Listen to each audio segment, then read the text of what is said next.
नमस्कार, market times TV में आपका स्वागत है। मैं हूं सुरेश मनचंदा और आप देख रहे हैं गेम चेंजर। जी हां, कमोडिटी बाजार के अंदर कौन सी ऐसी चाल है जो पूरी की पूरी कमोडिटी के अंदर मुनाफे और नुकसान की आपकी बाजी को गेम चेंज करके रख सकती है। जी हां, आपकी बाजी बदल सकती है। केवल ध्यान रखना है उन चीजों का जो इस समय पर दिखाई नहीं दे रही हैं, लेकिन पीछे, पर्दे के पीछे कमोडिटी बाजार के अंदर क्या चल रहा है उस पर से पर्दा उठाएंगे और जानने की कोशिश करेंगे कि बाजी कमोडिटी बाजार के अंदर किस तरफ जाती दिखाई दे रही है। बात करते हैं अब बेस मेटल्स की।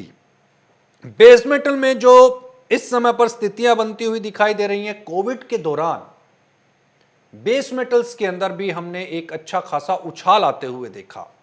इंडस्ट्रीज डंप पड़ी हुई थी, इंडस्ट्रीज ठप थी, कहीं से कोई डिमांड नहीं थी, उसके बावजूद बेस मेटल्स की कीमतों के अंदर हमने यहां पर एक इजाफा आते हुए देखा। यहां पर समझने की जरूरत है कि बिसात किसने बिछाई है बेस मेटल्स के अंदर और इस पर किस तरह की चाल इस समय पर चल रही है। बेस मेटल्स के अंदर जो इस समय पर बिसात दिखाई देती है, चाइना की तरफ से दिखाई देती है। बहुत बड़ा कंज्यूमर और प्रोड्यूसर बेस मेटल्स का, काफी बड़ी डिमांड, मार्केट, इंटरनेशनल मार्केट के जो प्राइस हैं बेस मेटल्स के, वो पूरी तरह से डिपेंडेंट है चाइना की डिमांड और सप्लाई के ऊपर। जो एक्सपेक्टेशन थी कोविड 19 से चाइना की इकोनॉमी के ऊपर इंपैक्ट आएगा, चाइना की इकोनॉमी भी इफेक्ट करेगी, ऐसा कुछ नहीं हुआ। चाइना ने बहुत तेजी के साथ कोविड 19 के इंपैक्ट से अपने आप को रिकवर किया, बहुत तेजी के साथ उसने अपनी इकोनॉमी को संभाला, जिसका असर हमने यहां पर बेस मेटल्स के अंदर आते हुए देखा है। हालांकि इस समय पर विश्व दो धड़ों के अंदर बटा हुआ है कि चाइना के साथ किस तरह के रिलेशंस मेंटेन किए जाने चाहिए।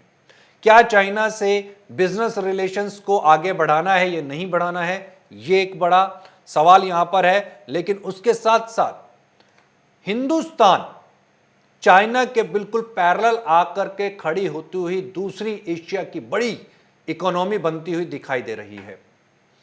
अब यहां पर जिस तरीके की डेवलपमेंट्स हम देख रहे हैं, उसके असर जो है वो बेस मेटल्स के ऊपर दिखाई देते हैं, चाहे वो इंफ्रास्ट्रक्चर की तरफ हो या फिर एनर्जी की तरफ हो रहे जो जिस तरीके के रेवोल्यूशंस हैं एनर्जी सेक्टर के अंदर, उसकी वजह से भी हमने बेस मेटल्स के अंदर यहां पर तेजी आते हुए देखी है।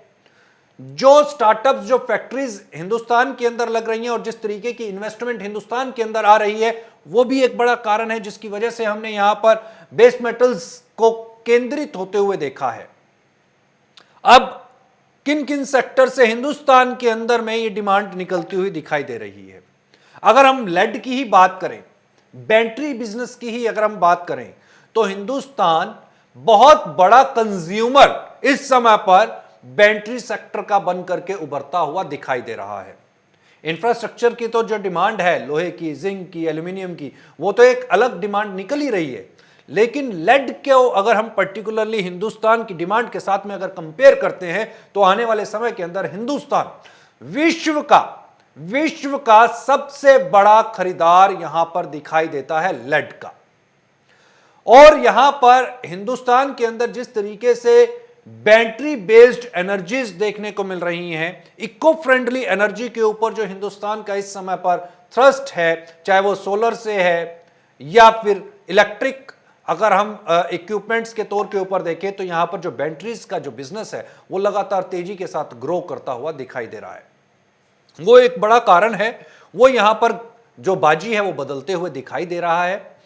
लॉन्ग टर्म प्रोस्पेक्ट के साथ अगर देखा जाए, तो लॉन्ग टर्म प्रोस्पेक्ट से लेड और जिंक, ये दो ऐसी कमोडिटीज हैं जहां पर अगर आज निवेश किया जाता है, तो आने वाले 2 साल के अंदर या 1 साल के होरिजन के साथ में एक बहुत बड़ी तेजी, एक बहुत बड़ी रैली हम इन दोनों ही कंपोनेंट के अंदर आते हुए देखेंगे। यह है लॉन्ग टर्म प्रोस्पेक्ट से। ट्रेडिंग पॉइंट ऑफ व्यू से अगर हम देखें, तो ट्रेडिंग पॉइंट ऑफ व्यू से यहां पर दो चीजें इस समय पर पूरी बाजी को बदलती हुई दिखाई दे रही हैं। पहला, वही अमेरिका के अंदर जो चुनाव है वो बदलेंगे समीकरण। दूसरा, इस समय पर कोविड-19 का कितना इंपैक्ट कहां पर दिखाई दिया है, और साथ ही अगर सरकारें राहत पैकेज अनाउंस करती हैं और राहत पैकेज लेकर के आती हैं अपनी इंडस्ट्रीज को बचाने के लिए, अपनी इकोनॉमिक स्ट्रेंथ को बचाने के लिए, तब हम बेस मेटल्स के अंदर एक तरफा रैली देखेंगे, तेजी देखेंगे। अगर ऐसा नहीं होता है और ब्याज दरों के अंदर कोई कमी नहीं देखने को मिलती है, ब्याज दरों के अंदर अगर हमने कोई गिरावट नहीं देखी है, तो फिर उसका जो इंपैक्ट है वो यहां पर नेगेटिव दिखाई देगा, यानी कि बेस मेटल्स प्रेशर के अंदर आ सकते हैं। अभी सभी सरकारें थोड़ी सी सॉफ्ट दिखाई देती हैं इंडस्ट्रीज के पॉइंट ऑफ व्यू से, इकोनॉमी के पॉइंट ऑफ व्यू से। यह एक बड़ा कारण है। जिस तरीके के राहत पैकेजेस यहां पर अनाउंस हो रहे हैं, उन राहत पैकेजेस के अगर हम देखें जो इंपैक्ट हैं, उस इंपैक्ट की वजह से यहां पर हमने बेस मेटल्स के अंदर में एक हेजिंग होते हुए देखी है, ट्रेडर्स का यहां पर इन्वेस्टमेंट देखा है, जिसकी वजह से हमने यहां पर बेस मेटल्स के अंदर एक तरफा रैली को आते हुए देखा है।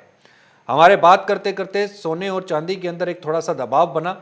हमने यहाँ पर सोने को वापस से 50,600 के आसपास आते हुए देखा, हालांकि वहां से फिर से एक रिकवरी दिखाई दे रही है। गेम चेंजर में फिलहाल के लिए इतना ही, लेकिन आप कहीं मत जाइए, क्योंकि गेम चेंजर के उस पार बहुत सी ऐसी खबरें हैं जो आपको दिलवा सकती हैं मुनाफा। कहीं मत जाइए और देखिए कि यहां पर मुनाफे के लिए आपके पास कौन सी ऐसी कमोडिटीज हैं और इस समय पर कमोडिटी बाजार के अंदर कौन सी ऐसी हैपनिंग्स हो रही हैं जहां पर आप अपने मुनाफे के लिए अपॉर्चुनिटीज तलाश सकते हैं। नमस्कार।